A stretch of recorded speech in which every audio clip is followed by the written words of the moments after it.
Bonjour, je suis Isabelle Pujade-Lauraine, je suis actuellement coach professionnel spécialisé dans l'accompagnement des patients atteints de cancer pour les aider à retrouver le chemin de la vie professionnelle. Eric, peut-être tu peux te présenter?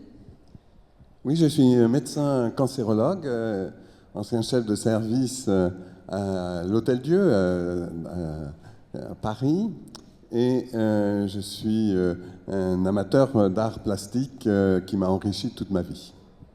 Alors un grand merci bien sûr à Marine et à Gaëlle qui nous ont conviés à participer au colloque annuel de Thanks for Nothing sur cette thématique art et engagement dans le domaine de la santé qui sont véritablement au cœur de nos engagements personnels. Et aujourd'hui, on a le grand plaisir donc, de partager avec vous l'aventure du Prix Carta Bianca que nous avons fondé, donc Eric et moi, en 2022. Alors Isabelle, est-ce que tu peux nous dire comment est venue l'idée de créer ce prix ? Eh bien, en fait, dans tout projet, qu'il soit petit ou grand, dès lors qu'il embarque les valeurs qui sont constitutives de votre vision du monde, il y a toujours un facteur déclenchant qui, en quelque sorte, va donner le go à une idée, à une réflexion qui vous habite depuis longtemps et qui va devoir se concrétiser. Et ce facteur déclenchant, pour nous, ça a été, comme beaucoup de gens, le Covid, qui a plongé la planète entière dans cette ombre, cette peur, cette conscience aiguë de la vulnérabilité de chacun et de la planète entière. Et à ce moment-là, on s'est dit, mais qu'est-ce qu'on peut faire, nous, avec les valeurs qui sont les nôtres, celles du monde de la santé, parce qu'on a dédié toute notre vie professionnelle à ce monde-là, qu'est-ce qu'on peut faire pour essayer de réaliser un projet concret qui va redonner de l'optimisme et une forme d'élan vital à notre société. Oui, tu parles de valeurs du monde de la santé, mais en fait, qu'est-ce que c'est ? Ce sont les valeurs humanistes, c'est-à-dire l'empathie, la bienveillance, la solidarité, l'engagement, le courage aussi. C'est celles qui ont été salvatrices dans la lutte contre le Covid, qui ont été portées très haut par les personnels de santé et qui ont finalement, grâce à ces valeurs, re-questionné tout le fonctionnement de notre société. Eric, maintenant tu peux peut-être parler de l'organisation et la structure du prix ? Oui, alors ce prix est un peu original dans la mesure où ce n'est pas de l'art-thérapie, où c'est le patient qui est l'artiste, ce n'est pas non plus de l'art à l'hôpital décoratif. Le prix est basé sur une rencontre, la rencontre entre d'un côté les patients qui ont traversé le cancer et de l'autre côté les artistes. Alors comment les artistes sont sélectionnés ? Ils sont sélectionnés par un jury de 7 experts internationaux qui présentent chacun un artiste, parmi lesquels il y aura un premier prix, et puis les 6 autres lauréats auront la possibilité aussi d'avoir une commande du moment qu'ils soient d'accord pour rencontrer les patients. Les patients eux-mêmes sont sollicités à travers les associations de patientes comme Imagine, comme Étincelle, ou par les réseaux de coachs qui soutiennent les patients, et celles ou ceux qui sont intéressés par les projets présentés par les artistes, eh bien, vont les rejoindre, et il va y avoir cette rencontre d'abord en individuel, puis après en petits groupes qui ne dépassent pas 3 ou 4. Alors vous allez me dire, mais pourquoi cette rencontre, à quoi ça sert ? Eh bien, c'est très simple. Pour nous, avec notre expérience, il est clair qu'un certain nombre de patients et de patientes ayant traversé le cancer sont des modèles. Sont des modèles dans la mesure où, après avoir vécu la fragilité liée à la maladie, ils sont animés d'une force vitale, d'une force qui va permettre de dépasser cette crise, d'une force de transformation vers des valeurs plus humaines, bref, un autre regard sur le monde et sur les autres. Et ce sont ces valeurs que nous pensons qu'aujourd'hui où notre société est malade et notre planète est malade sont essentiels pour passer la crise que nous avons aujourd'hui.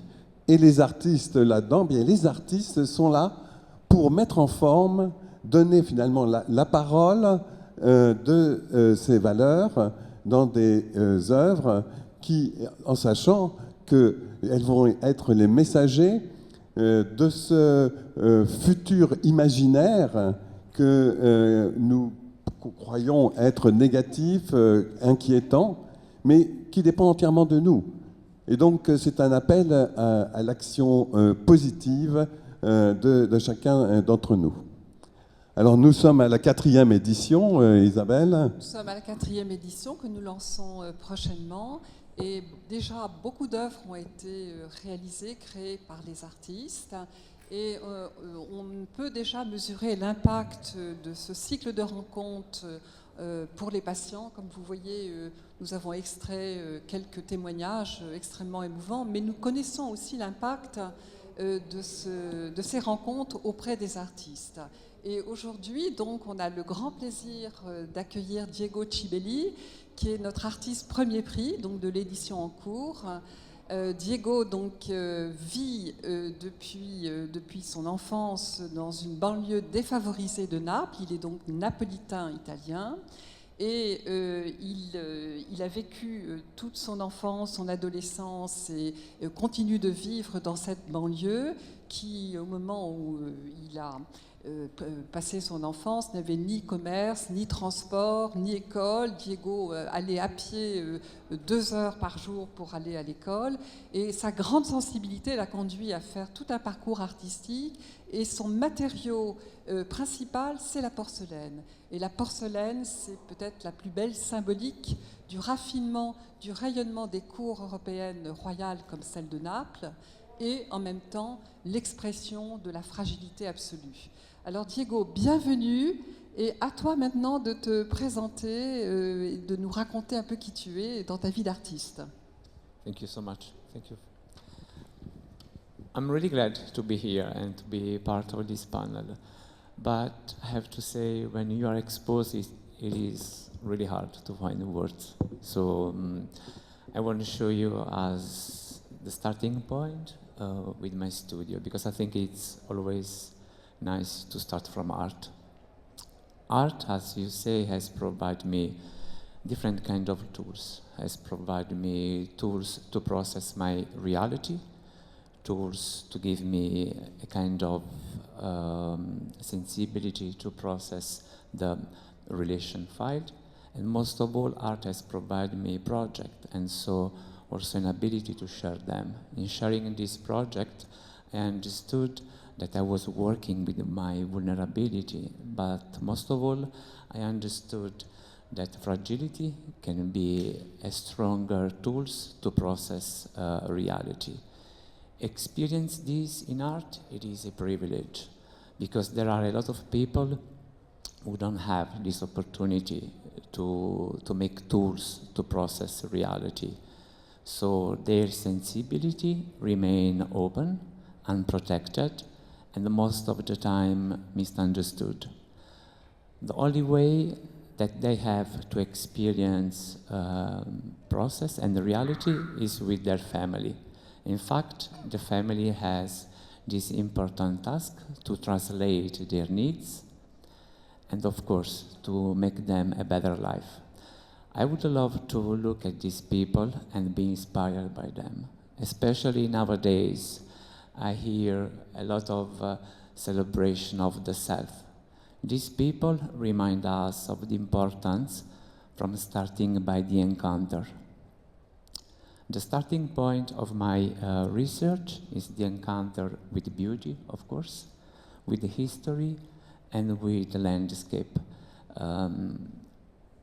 My studies have been influenced by humanistic geography. The most interesting things about these studies is that landscape doesn't begin out there. Landscape begin in our mind. So if we want to take care about the landscape, we have to start by our mind, how we perceive landscape. because a landscape is given by our sense of belonging, our sense of emotion, and how we interact with the nature and with other species. So my sculptures and my characters in porcelain try to kind of create this kind of common landscape that gives community, that gives an idea of metamorphosis that help people to transform in continuous dialogues with the natures and the other species. I just realized that since I was a student, for me art, it was a kind of moment of epiphany. For me, it is really important to live the process. So my creativity process is not by being in the studio with myself. Since I was a student, I was conceiving my project as a kind of team, to work in a team that were able to help me to produce the work. And this is one of the reasons that I'm also working with the porcelain, because porcelain is a complex material, and in order to face it, you need different kind of person that has different kind of skills that helps you. So this make my working schedule really interesting, because there is a lot of people that really work with me and help me. I also decided to share this stage with the other two curators that has helped me for my career, Sylvain Bellenger and Eugenio Viola. Sylvain Bellenger has taught me how to look at history as a form of relation, as a form of community. And we did together this exhibition at Capodimonte Museum, The Art of Dancing Together. And then Eugenio Viola, he will introduce you to my performative work while I was a student. Those performative work take real inspiration from the humanistic geography. So now you will see, thank you.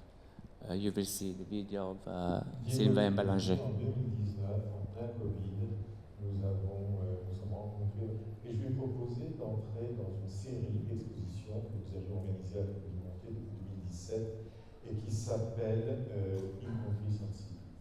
Incontri sensible, y rencontre sensible, met en rapport un artiste contemporain avec les collections historiques de Capodimonte. Et avec Diego, nous avons pensé que cette rencontre pouvait se faire entre son art de la porcelaine, qui est depuis le 18e l'art des dons diplomatiques, de l'ère de technologie, et un autre type de communication qui est la gravure et l'estampe, puisque la révolution de l'imprimerie a été la révolution de la communication pendant la Renaissance. De cette rencontre est née une exposition, L'arte di danzare insieme, et Diego a fait danser ensemble la porcelaine et la gravure d'une manière tout à fait extraordinaire. L'accord était que dans cette série d'expositions, l'artiste donne une œuvre au musée et le musée achète une œuvre à l'artiste. Donc Diego est entré ainsi, comme d'autres artistes de sa génération, dans les grandes collections de Capodimonte. Cette rencontre de Diego avec la gravure ne s'est pas limitée à la gravure, elle est devenue une rencontre avec l'histoire de l'art, l'histoire des formes en général, et cela a nourri l'ensemble de son développement dans les années successives. Je voudrais souligner une chose fondamentale qui définit la relation de Diego avec son art, c'est cette relation avec le territoire. Le territoire, il territorio, en italien, est un mot tout à fait fondamental puisqu'il engage une question d'identité. Un mot qui n'est peut-être pas compréhensible par les Français dans sa totalité, puisque l'histoire nationale et géographique de la France n'est pas celle de l'Italie. Le rapport de Diego avec le territoire napolitain s'est approfondi avec cette exposition à l'occasion de la porcelaine. Et pendant cette exposition, il m'a raconté son aventure à Berlin. Quand envoyé par Erasmus à l'Académie des Beaux-Arts de Berlin, pendant plusieurs années, il a été confronté à un nouveau territoire qui était celui de l'espace berlinois. Comment faire pour prendre possession, pour se diriger le plus rapidement possible quand on est un jeune émigré qui vient de Naples et qui se trouve à Berlin avec l'intention de découvrir ce monde? Diego est entré dans une école de taxi. Il a imaginé, et cette fantaisie est tout à fait caractéristique de son mode de pensée, que le taxi était celui qui devait conduire le plus rapidement possible une personne d'un lieu à l'autre de la ville et qui devait donc la connaître de la manière la plus efficace. Cette relation du territoire berlinois avec cette technique de pensée, cette méthode, cette fantaisie, étrangement, Diego la déplace dans toutes ses pensées, dans toutes ses réflexions, et l'élargissement de son vocabulaire artistique et de ses références artistiques, je dirais, est exactement la réponse à cette logique. Now I'm going to show you the second part of this video, which is his personal response to the topic of this panel. Le titre de l'exposition Incontris Sensibili, le deuxième mot de ce titre, évoque précisément le sujet de notre rencontre d'aujourd'hui. Sensible, je me suis persuadé au fur et à mesure de ces années à Capodimonte que la véritable mission des musées était peut-être celle-ci. Je voudrais l'illustrer à travers plusieurs événements qui ont été organisés à Capodimonte. L'un d'eux était une rencontre avec le public atteint de la maladie de Parkinson. Nous avons organisé un événement avec des danseurs, ce public, dans la galerie des tapisseries.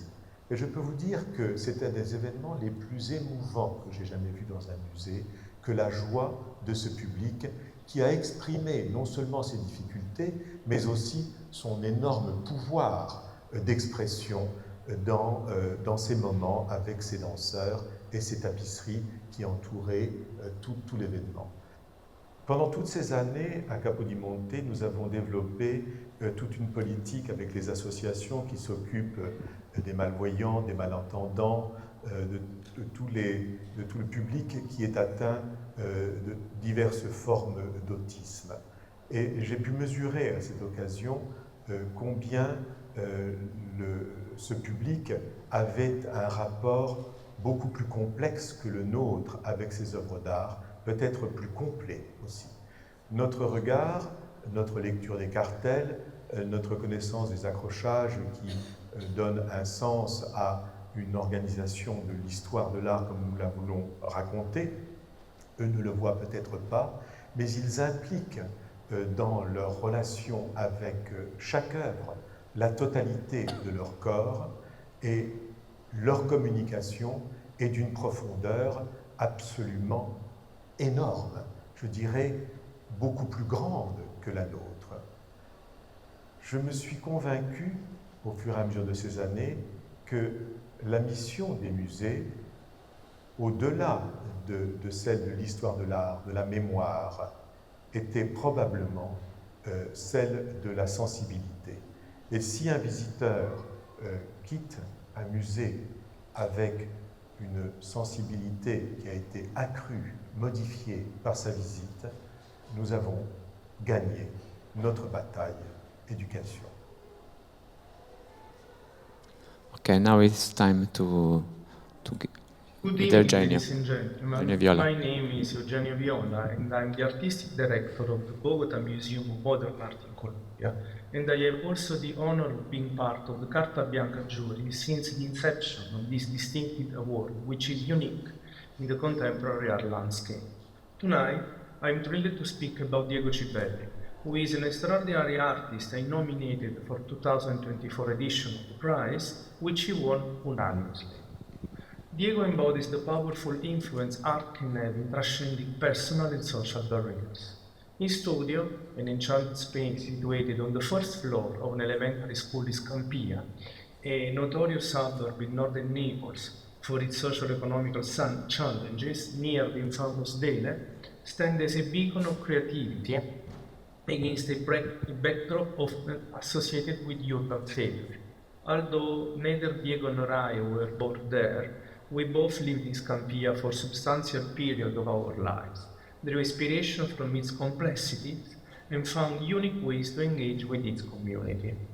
Over the past 15 years, I have closely observed Diego's transformation from a promising young talent into an ambitious and mature artist whose commitment to his practice has remained profoundly coherent. Diego's studio operates much like the workshop of Renaissance masters, serving not merely at his workspace but as a central hub where time, space, and experience interweave in a participatory journey. His work draws richly from the past, including different stimuli like classical mythology, Baroque embellishment, mannerist artistry of Arcimboldo, and modern post-human concern, skillfully reinterpreted to comment on the present. His eclectic journey has navigated performance, ceramics, and the ephemeral, articulating both the dematerialization of art and a resolute return to the craft. The intersection of art and mental well-being has always been central to Diego's artistic vision. Art serves as a powerful catalyst for mental health, providing solace, inspiration, and a medium through which individuals can express and explore complex emotions. Diego's work reflects this fundamental connection. Allow me to illustrate this with a few of his early performances. In Entangled Relations, for example, performed at the Italian Embassy in Berlin, Diego engaged with 6 urban planners in narratives around shifting cultivation, transforming this agricultural motive into a metaphor for urban cooperation, envisioning new possibilities through collective insight. In How I Can Be the Assistant of Myself, acted in Bucharest, he encouraged participators to ponder on belongings, guiding his hands like teaching a child to write, and learning to belong in an unfamiliar city through their stories. In ancient Greece, an assistant was a founder of colonies responsible for laying the groundwork in new settlements and establishing social and cultural institutions. Similarities, Diego works lays in the foundation for new dialogues and connections within communities. Drew inspiration from its complexities and found unique ways to engage with its community. Diego's artistic and existential journey is perfectly aligned with the values of the Carta Bianca Prize. His vision for the 2024 edition was crafted around his foundational principles, utilizing ceramics, his primary medium today, to ignite collaboration and dialogue. His focus transcends the creation of objects, concentrating instead on the know-how process of creation and connection. Discussing Diego Cibelli's work is to acknowledge art's profound capacity for transformation.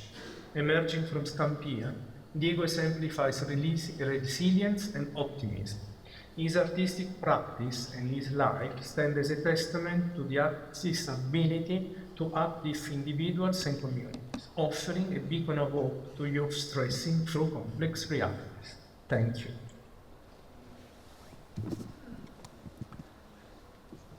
Donc, très belle vidéo. This is the video of Capodimonte, and the Capodimonte is the place where we set the masterclass with the patients, the oncological patients for Prix Carta Bianca. J'aimerais te poser une question, Diego. On a vu effectivement tout ton parcours à la fois personnel et artistique qui est très impressionnant et qui... C'est finalement, qu'est-ce qui t'a amené à candidater pour le prix Carta Bianca? What are the feelings which push you to candidate to the prize Carta Bianca? Yes. For me, it is really interesting to conceive art as a form of a process. For me, art is about emotion, and we can have a clear idea and a powerful feeling of emotion when we are in a relation. So since I was student, I always decided to realize project with other people. So the idea of participating for Prix Carta Bianca, it took me this point. I mean, to share my creativity process with oncological patients and also with the team of the Capodimonte Museum.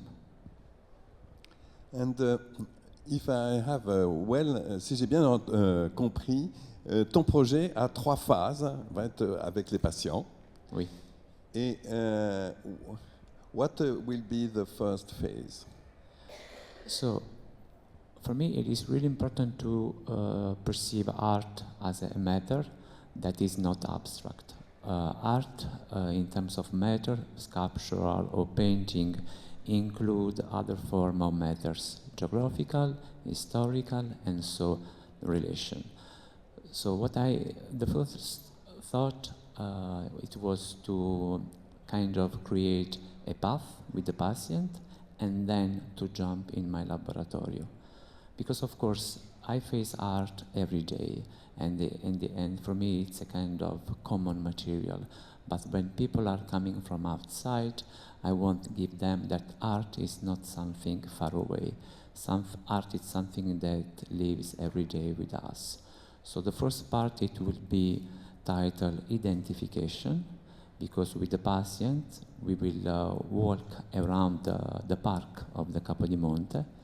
And around the park of the Capodimonte there are these beautiful monumental trees. They have like enormous branch which are collapsing. So in this part titled Identification, the patients will identify themselves to the tree, and we will create support in porcelain and wood in order to maintain this beautiful branch tree. Bon, comme vous avez pu le percevoir, son projet qui commence avec les patients à regarder notamment un énorme camphrier avec une magnifique canopée qui est ancien et dont les branches ont besoin d'être soutenues par des morceaux de bois. Et très symboliquement, représente que même les plus forts sont fragiles et ont besoin d'être soutenus. Car le thème principal de tout son projet est au niveau du soutien. Et on sait bien à quel point, à tous les moments de notre vie, depuis qu'on est tout petit, quand on est naturellement très âgé, mais au moment de toutes les crises de notre vie, nous avons besoin de soutien, et c'est une valeur essentielle, naturellement, à fructifier pour notre avenir. Et so, what is the second phase? The second phase is titled Narration, because I think it is really hard to find words when you are facing complex things in life. But art has this beautiful narrative element. So I really hope that in giving words through art, the patient will create stories. And when you are able to create stories, somehow you are also able to let it go. So the second part, with the curator team of the Museum of Real Bosco Capodimonte, we will select some artwork under the theme of sustainability and sustain. And we will create a narration about this topic. Donc, clairement, cette deuxième partie est aussi très importante, puisque les patients vont donc aller au Capodimonte et que les curateurs vont sélectionner des œuvres qui montrent à quel point le soutien a été un objet de peinture, enfin d'art, à travers les siècles. Et donc toutes les narrations qu'il y a grâce à l'art et aux images autour de soutien. Et donc après avoir vu la nature et le soutien, l'histoire de l'art et le soutien, what will be the third phase? The last one, it will be the party one. I'm joking. We will, we will stay in my laboratory, in my working space, And the patients, I mean, after sharing with them this path, they can experience the creativity process. So it's a kind of moment of synthesis. It's a kind of moment that we want to create together a garden made by this true level of experience. And the title of this project is not yet confirmed. It's a kind of working title. I think we will give the title when it's end, the masterclass.